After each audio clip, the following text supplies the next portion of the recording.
You're listening to Two Bobs, Conversations on the Art of Creative Entrepreneurship with David C. Baker and Blair Enns.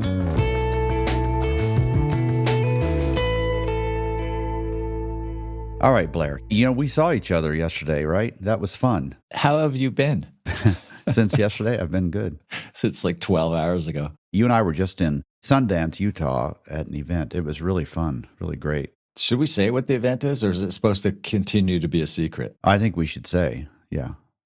Brigadoon. Brigadoon. Tell people about it, because it was such a great idea, and it gathered so many interesting people from different perspectives. So our friend Mark Ross, who's a global geopolitical strategist from DC, fascinating guy, writes a daily post. His business is called Caracal, where he writes a daily post of what's going on in the world. So he ingests all of the world's news every morning. Poor guy. And then spits it out. And then companies and politicians hire him to get advice on, hey, we're thinking of doing this in this country. What's going on? What do we need to know? Who do we need to know? So he's been running this event for 13 years, I think, in Sundance, Utah. He brings together about 50 people from different walks of life. So you and I were there. I don't know what you would call us, consultants, I guess. Robotics people, AI people, a doctor, cardiologist. Fashion people. Fashion, academics. Two agencies. No name tags, no PowerPoint presentations, really cool environment, lots of small talks, great conversations over meals, really interesting. If you like being exposed to smart people from outside of your industry and like these collisions where you have lots of interesting conversations about, you don't know what you're going to talk about going in, man, that is super cool. What's unique about the event is the people that come. The content's going to be good because of the people that are presenting it, but that's not the core theme. You go to it because of the quality of the people. And I think that's going to be the future of really great events. And so it comes down to what people want to hang around you. What kind of people are they? How do they think? How open are they? So it's Brigadoon. I think there's a website. It's not exactly a secret.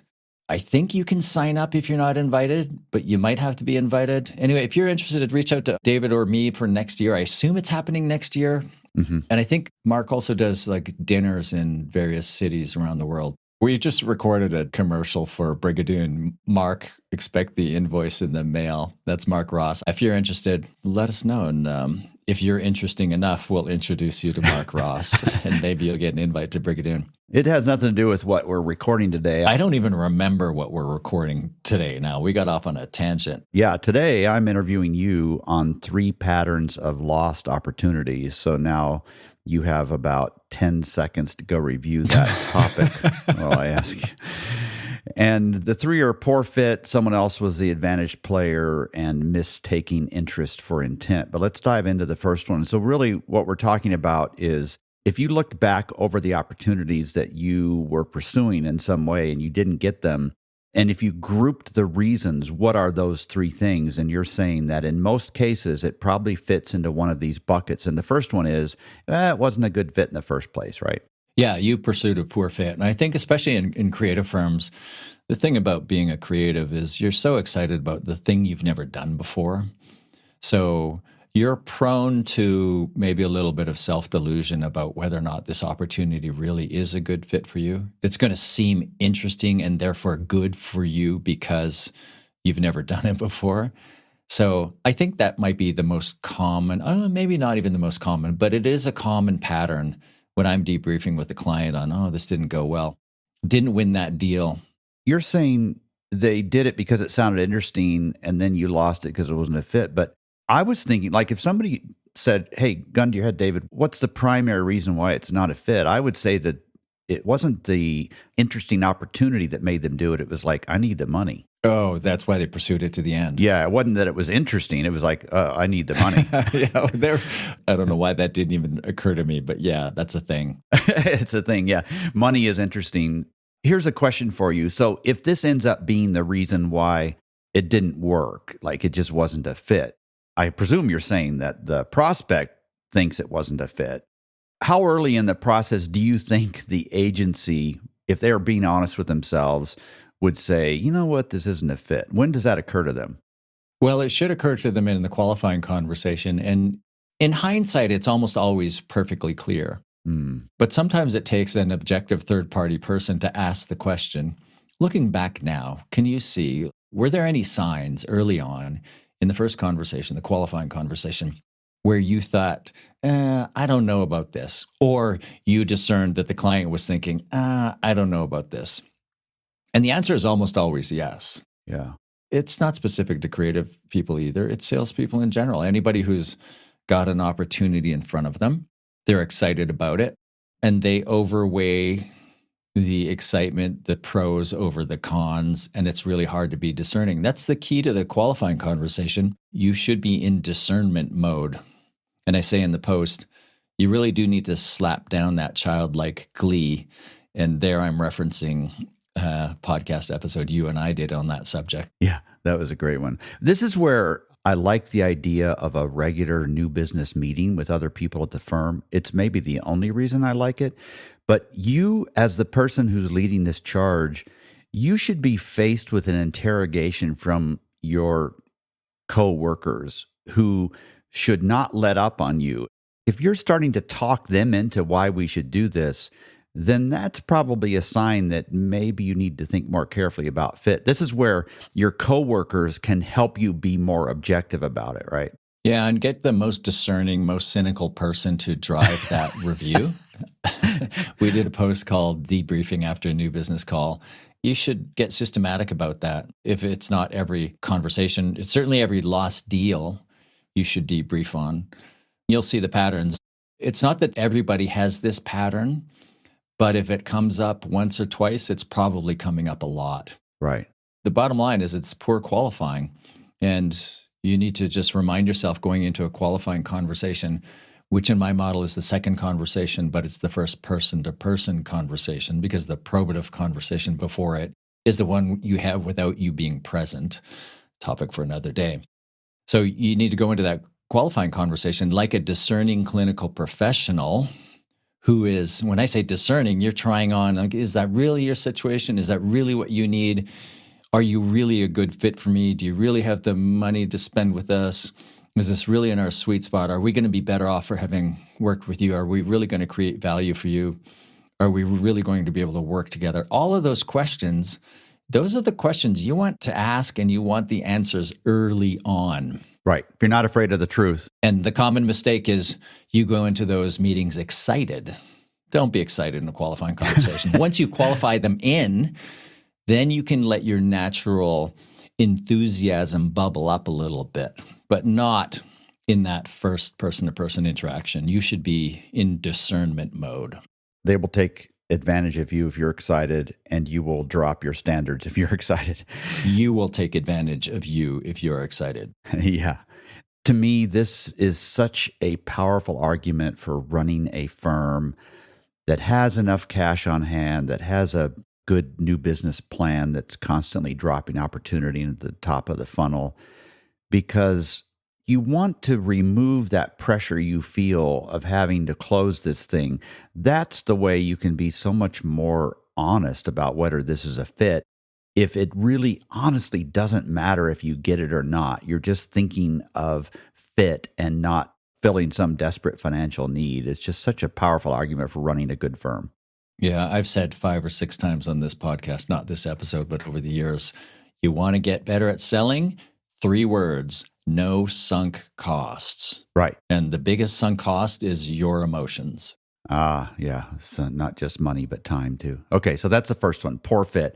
We're talking about the 3 patterns of lost opportunities where something doesn't happen, and you look back and you try to categorize them, and you can frequently throw those into 3 buckets. One of them is, it was a poor fit, and that's why you probably should never have pursued it in the first place. The second one is this notion that somebody else, not you, was the advantaged player. And if you wanted to dive into this more, we did an episode just on this called Assume an Advantaged Player. It was in November 2024 if you want to dive deeper. But summarize that for people first. Yeah, so this is where the flip doesn't happen. So what's the flip? I alluded to the probative conversation, the first conversation that happens without you present. It happens through your agents of thought, leadership, and referrers. The objective of the probative conversation is to move in the mind of the client from this relatively powerless position of just another vendor to the more powerful position of the expert. And the moment in time when the probative conversation objective is reached, we call it the flip. So you flip in their mind from being just another option, maybe even another commoditized option, to the one that they see as meaningfully different, the one whose expertise they really recognize and value. That's the flip.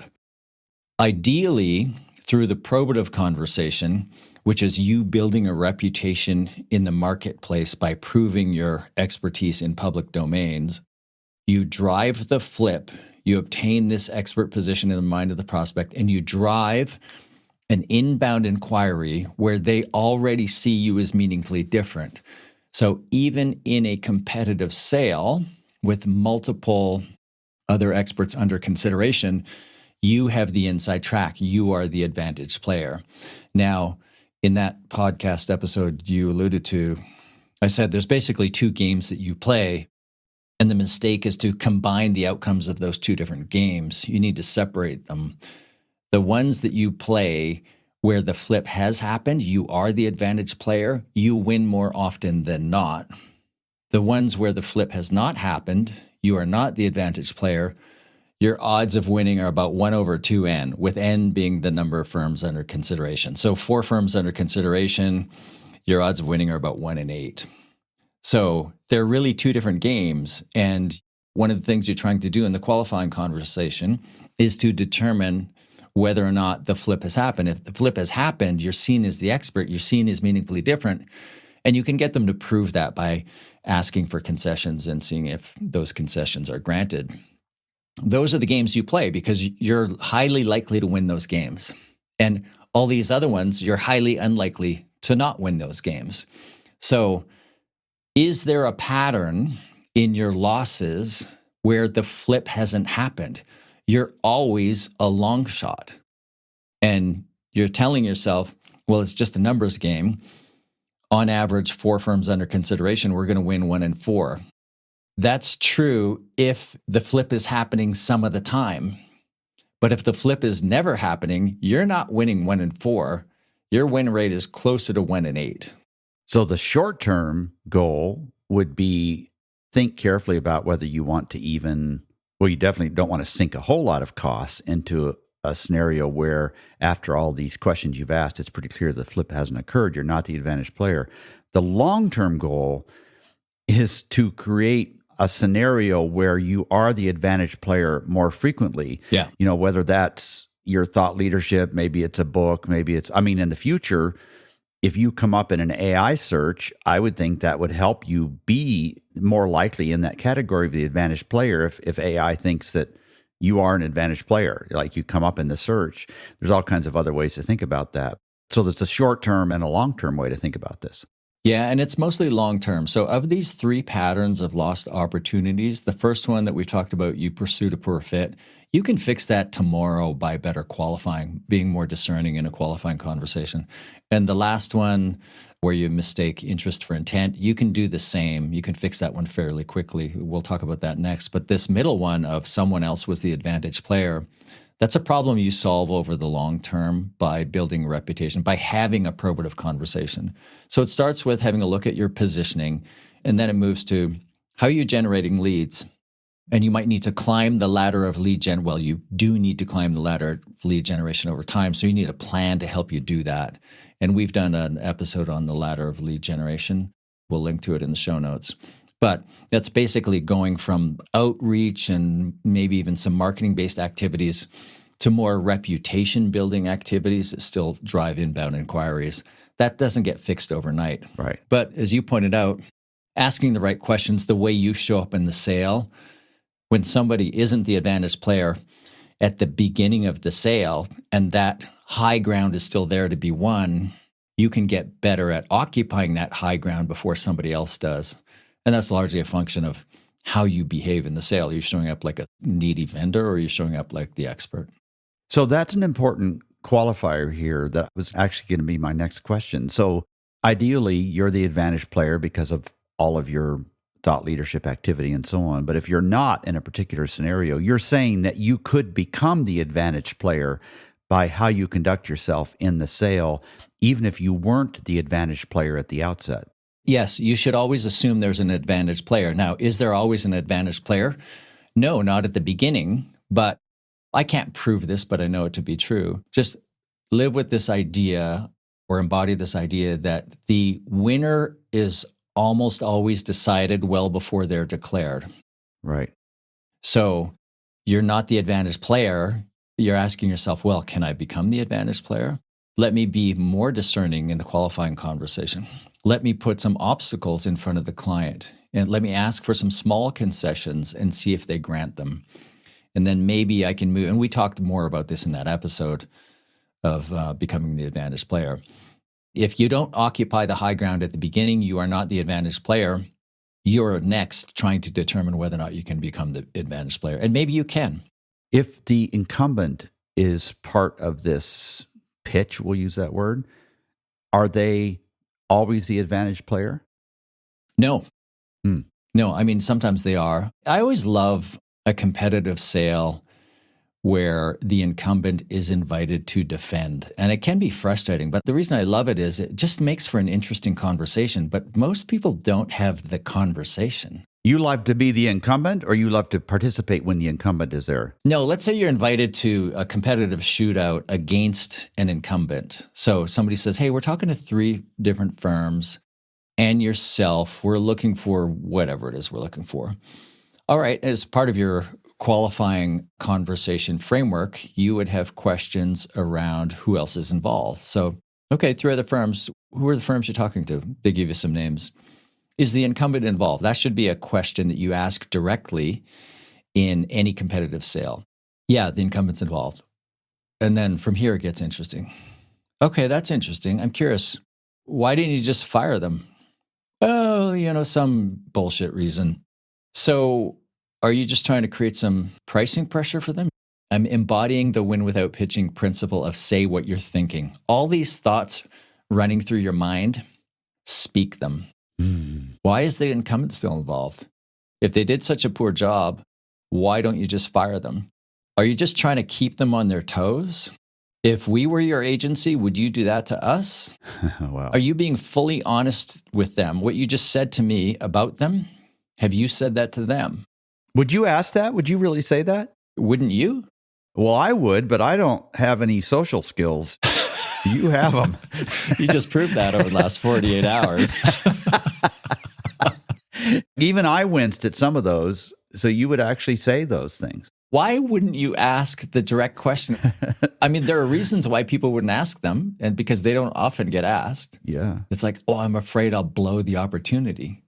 But if the question is running through your mind, the only thing you have to worry about is framing the question politely. And maybe I'm modeling, because we're talking about a hypothetical here and effectively role-playing, maybe I'm modeling something that's a little bit too direct. Right. But the questions themselves are perfectly valid questions.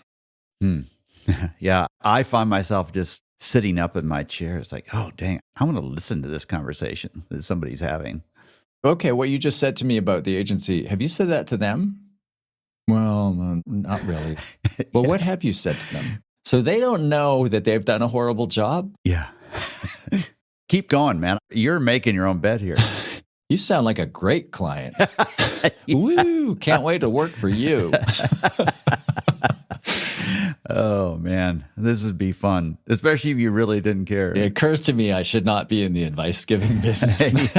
I may have aged out of this, out of this job. Oh, that's good. I think those are all perfectly legitimate questions. In all seriousness, just, obviously take a minute to think about how you frame the question. But these are questions that come to mind, and they're questions you would ask. And then these are examples of questions that, well, maybe the flip happens through these questions. Yeah. Like you could soften it and say, how did they respond when you talked to them about that? And then they're going to say, oh, we didn't tell them, right? Yeah. So, yeah. Oh, that's really good. Okay, so first is poor fit. That's the burst bucket. Like, you shouldn't have done this in the first place. You should have figured that out early. If you're not afraid of the truth, then get the truth as soon as you can. Second, the one we've just been talking about is someone else was the advantaged player, and you at least need to make a guess about how much of a risk you're willing to accept here, and then try to figure out if you can become the advantaged player by how you conduct yourself in the sale. That's core to the way you teach sales. And the third bucket is mistaking interest for intent. I keep thinking about dating here, but I'll try to stay out of that. The world is waiting for your dating advice. Guy's been married for 75 years. Yeah, so this might be the most common. I can't quantify it, but to me, it's the most common mistake out there. Sales mistake in the selling of expertise is mistaking interest for intent. And again, this comes back to poor qualifying, and it comes back to us taking advantage of ourselves through our excitability. As I like to say, somebody says, "That's interesting, tell me more." And we get so excited, we crank up the pitch machine, and we start applying resources against somebody who's just said, "That's interesting, tell me more." Yeah, I've been thinking about that lately. We see that as a buying signal.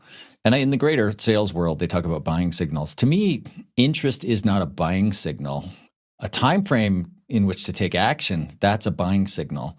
Some people might dispute it. It is a buying signal, but it's the very, very early stages. And what we have to understand, I don't want to dissuade people from pursuing opportunities where the person is interested. We do pursue them, but we also remain quite practical and remember that interest does not readily translate to intent. There are things that we can do to help escalate interest to intent and move people along the stages, the buying stages, the stages of change.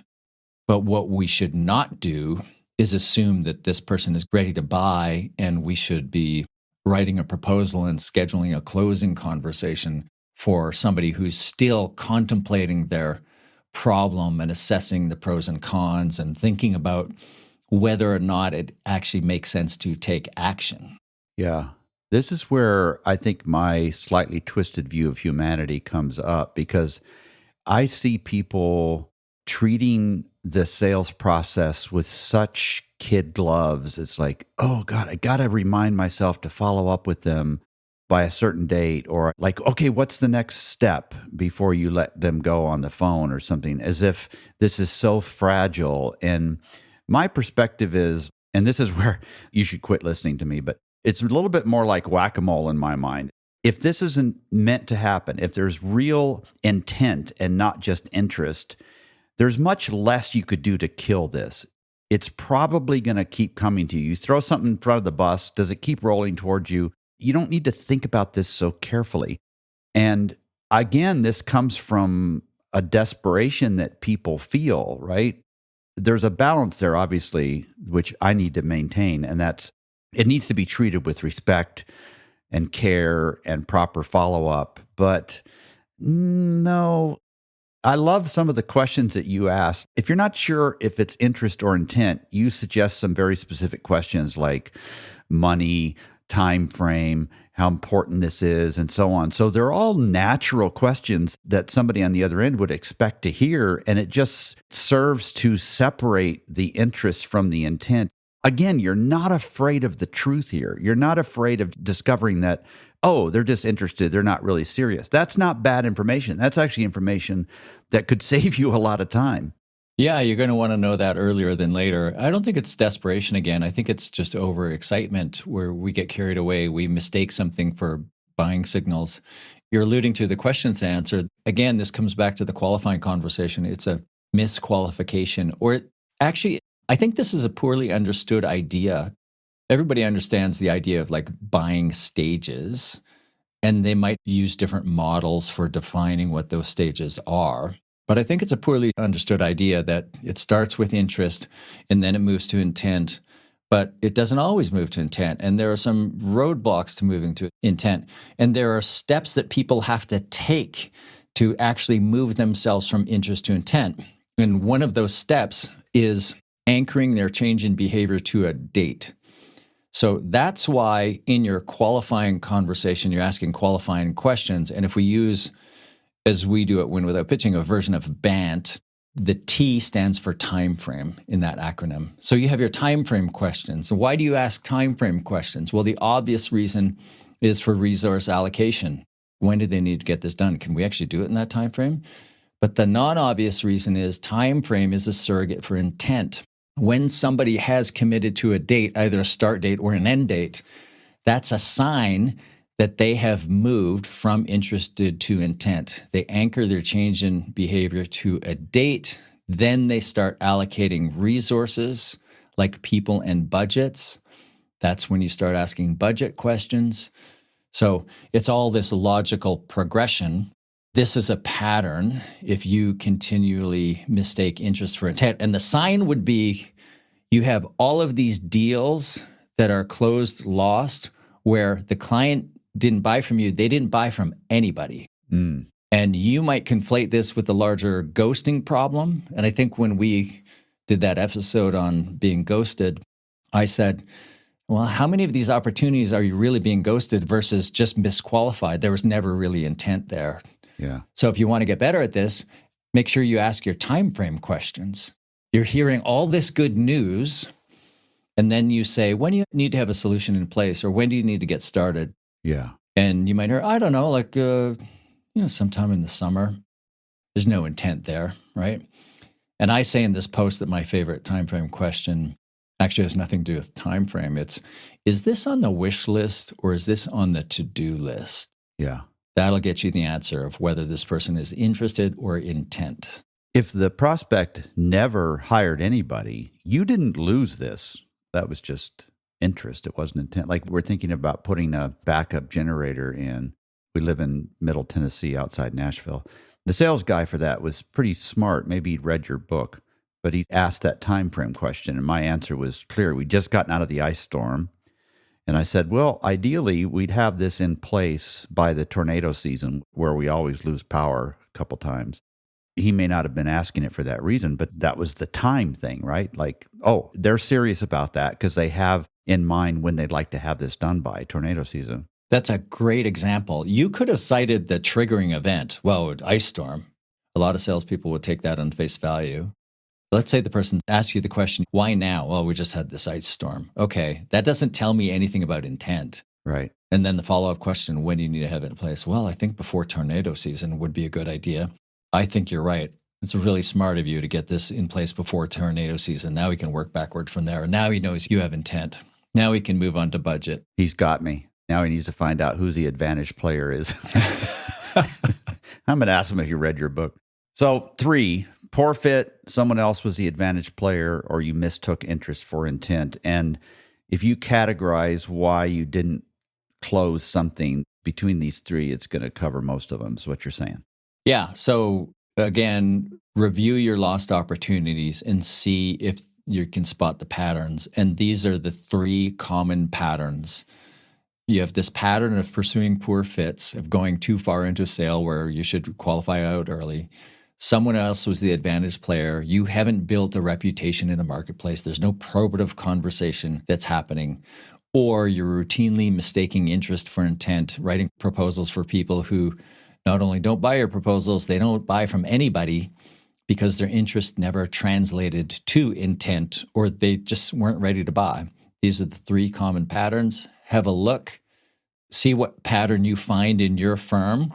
And then if you want to read the post for a little bit more detailed guidance on what to do if these patterns emerge, we talked about it, but they're in the post. The post is called 3 Patterns of Lost Opportunities on winwithoutpitching.com. We'll post a link in the show notes.